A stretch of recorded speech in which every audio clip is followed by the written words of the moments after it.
to the Lovish Podcast, and I'm your host, Dr. Sita Hood, vision architect and licensed therapist.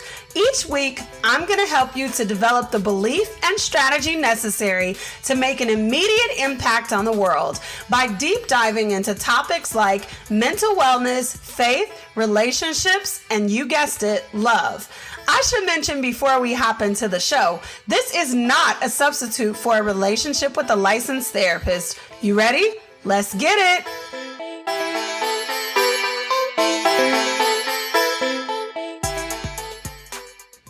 All right, welcome back for another episode of the Lovish Podcast. It is your host, Dr. Sita Hood, vision architect and licensed therapist. Now, for those of you that do not know, I wrote a book back in 2017, and it's called 20 Days to Better Relationships, the Workbook, because you gonna work, okay? I said that as a joke, but no, seriously. It is definitely a book that was an investment of my heart. I thought to myself when I wrote this, how can I sort of guide people through this process of really truly investing in their relationships and doing the real work, but from the comfort of their own home. So that's available on Amazon, but it's also available on my website for purchase, the digital copy. There's even a Kindle edition, an EPUB edition, a Mobi edition, etc. So I say that because I thought it would be really fun to do an episode where I'm walking you through how to create a safe space. This is day 2 of the 20 days. And it's super important to start at creating a safe space, because when you are doing relationship revamps, when you are investing in your relationship or just deciding to commit to your relationship in a different way or with a new perspective, you have to reestablish a safe space. So I'm just going to go through day 2 of the 20 days. So grab your cup of coffee, your cup of tea, and let's dig into it. So there's one problem with trying to revamp your relationship. It's impossible to talk to, insert that person's name here. No doubt, if you are at this point in your relationship, some serious things have probably happened in your relationship. And you might be asking yourself, where do you go from here? How do you even get to the point where you want to talk to this other person? Because you guys have to remember, I'm a trauma therapist. So I know we get to this space where it's like, yeah, my relationship is still cute and cuddly because we disagreed over whether we should take Uber or Lyft. No, we're talking about real trauma, real baggage, real emotional damage here. So you got to do some prep work. And I know that you're not going to like what I'm going to tell you, but I'm confident that this is the only way to move forward. You've got to wave the white flag. Yes, you heard me correctly. You have to wave the white flag. If you weren't the guilty party, then you can skip on over to the next step. But before you automatically say in your head, well, I know I was right, so I'm skipping ahead, I need you to stop and seriously consider. Seriously take your time and answer these questions. What happened? What part did I play in the incident? Is there anything that I could have communicated differently? Could the incident have been avoided? What am I really trying to communicate? What was the person trying to communicate? Now, once you've answered these questions, you might find out that your delivery, how you said what you said, might have been a little bit harsh, even if you genuinely meant for it to come across in a loving, caring manner. And if you're at this point, you might be struggling with the thoughts of wanting to apologize, but refusing to apologize because, let's be honest, you are fearful that the person will think that you didn't mean what you said and you meant what you said. It's giving very much, I said what I said. But this can be resolved with a simple conversation. But the conversation can't start until one person surrenders. And if you are the one that is listening to this podcast episode, I'm guessing the party that's going to have to surrender is going to be you. Your surrender might not look like mine. Surrendering means coming to a point where you say like, okay, look. I'm not really sure what happened, but I'm sorry that things happened the way that they did. Or it might look like, can we talk? I want to apologize for insert the specific action here.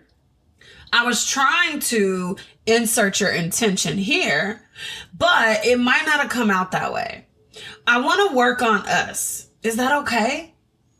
If either of these versions don't feel natural, come up with your own surrender statement.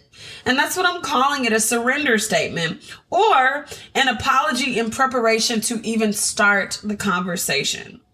If we're doing the work, and if you're still listening, then I'm assuming that you're doing the work. So if we're doing the work, I need you to really attempt this with me. Write it down and practice it. After you've surrendered, the ball is in their court. Now, some people might want to talk right away, and other people might need a little bit more time before they're actually ready. So here are a few things that you can do to actively work to create a safe space. You'll want to come up with a safe word.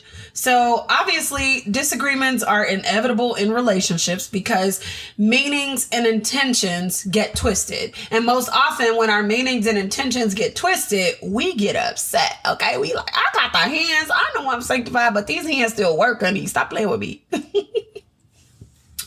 We jump to conclusions and we often assume the worst based on our past experiences.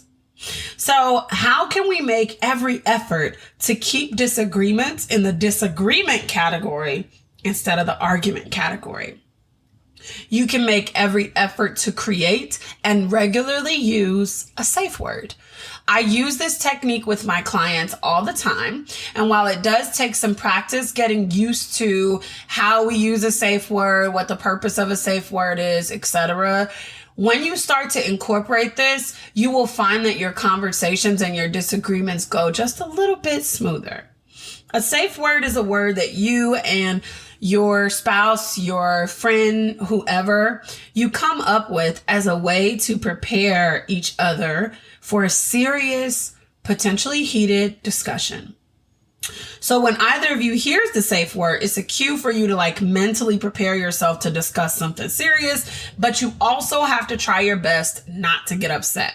So that means that you need to be mindful of your tone of voice, your body language, and most importantly, your feelings. This means that you need to have some level of self-awareness. You have to monitor your responses. I want you to pause with me for a moment here. And I want you to think about a time that you wanted to communicate something serious, but you simply avoided doing it because you were fearful that the person you wanted to talk to wouldn't listen, or they wouldn't care, or they would overreact. And nobody wants to talk to anybody under these conditions. So you might be creating these conditions without even realizing it. So only you can take inventory and figure out if your body language, your tone of voice, your feelings are hindering the important things from taking place. The next thing I want you to do is prepare yourself. Whether you are the one starting the conversation or somebody just brought the safe word to you, you have to prepare yourself. Most of the times when we have these conversations with people, we are not really intending to listen to them, right? Let's keep it real. We are listening, quotation mark, to prepare our defense statement. Our minds are ready for attack mode. We have our excuses, we have our defenses in an effort to maintain our blamelessness. So we don't actually listen for the need that the person is trying to communicate. Or we don't listen to the hurt feelings that lie underneath their statement. We don't allow ourselves to hear what their heart is truly trying to say. Now, most often when we communicate with people, our statements come in layers, which is a defense mechanism. And it comes in layers because we're so afraid of vulnerability with one another. Creating a safe space is going to eventually help to reduce the layers that we wrap our statements in, because we will come to realize that vulnerability is safe in this particular space with this particular person. So we'll start to realize that insert that person's name accepts me in my vulnerable state, and I accept them in their vulnerable state. Now, accepting somebody in their vulnerable state does not mean we agree with everything they're doing and saying. It simply means that they are allowed the freedom and the space to express it, and they are going to be treated with respect regardless of what they say. So when we prepare ourselves and filter our reactions and our judgments, we allow the opportunity for more conversations to take place. So it's a lot to remember, especially in the heat of the moment. I know that. I want you to take the day and process this information. I want you to try to figure out practical ways that you can keep this in the forefront of your mind when you get upset. Okay, so that was day 2 out of 20 days. And then there's a workbook part. So for the workbook part, I'm going to read off these prompts to you. When we find ourselves catching attitudes or getting offended, most likely the source of our frustration is something inside of us, inside of you, inside of me. And we don't want to admit that. So by the time we're adults, our minds have already been shaped by our experiences, and we have to take a walk down memory lane.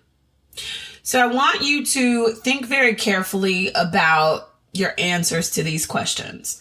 What are the top 3 things that irritate you when you're talking with, insert the name? And then we're going to tease into that a little bit further. And what are the potential reasons these things bother you? So for each of the reasons, for each of the things that irritate you, I want you to go deeper and think about the reasons why these might bother you. What could this possibly be connected to from your past? So as an example, I get irritated when my husband mimics my voice. Potential reasons this bothers me is because I was teased in high school and the kids used to mimic my voice. Very simple, yet very powerful exercise. The next thing is things that hinder you from contributing to a safe space. I want you to take note of those things. The next time you get into an argument, if you can't think of it right now, I want you to try to actively think, what are the things that are hindering me from contributing to a safe space? And then flip that and consider things that you could do to create a safe space. And that's part of the framework for creating a safe space for conversations. If you enjoyed today's episode, I'm going to leave a link for the show notes for this workbook. This workbook does not just cover dating relationships. I'm going to read off a couple of the chapter titles to you. What to expect, creating a safe space, when the honeymoon ends, the secret life of your teen, maximizing communication, the truth about parenting a different child, parent shaming, how to move beyond a violent past, how to move beyond a hurtful past, forgiving absentee parents, breaking reactive responses, when suicide becomes a family member, and so much more. So once again, you can get the digital version of this. I'll link both the digital and the physical version in the show notes. And if you're interested in hearing more from this book, hit me up on social media or send me an email and let me know. And I will do a couple more episodes where we have an expansive conversation around how to reset your relationships. And that's all I have for you this week.